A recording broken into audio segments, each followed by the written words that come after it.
मैं उधर ठोकना ये जी ਤੁਸੀਂ ਫੈਸਲ ਕੋਲ ਬੈਠ कॉल बोलना जी थोड़ा सा साहब बिस्मिल्लाह पढ़ो ना जी मैं जाओ जी बिल्कुल बिस्मिल्लाह रियाज साहब अच्छा इस तरह जी भाई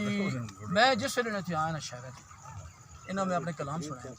और इन्होंने जो मुख्तलिफ बंदे मुख्तलिफ किस्म की गलतियाँ करी किसी का भी काफ़ी रदीफ ठीक नहीं मुश्ताक साहब का काफ़ी रदीफ ठीक नहीं तय साहब का तू आज़ाद नज़मा में लिखिया ना उसने भी सिर्फ आवाज़ कोई नहीं सकलैन साहब का शायरी ने पीछा छोड़ देना तो चंगी गल है तो उस सजाद सरमद साहब उन्होंने मेरे से औजान होने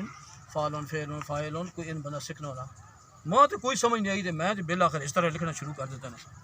सुना जना असल में दसो ना भी ऐसी जिस वेले उत्थे होने आ वाह ग्रुप ते वाह ग्रुप ते मैं शेर शुरू करने ते नसवे ने सारे हाँ बिल्कुल अच्छा ये भी एक बड़ा बड़ा मौका ये भी हुन कोई पता नहीं केड़े चल अच्छा सुनो ये भी बड़ा बड़ा मौका है वाह ग्रुप जेड़ा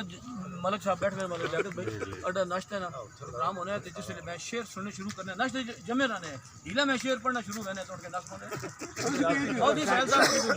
ऐसे भी हालात बन जाते बिल्कुल आ जाओ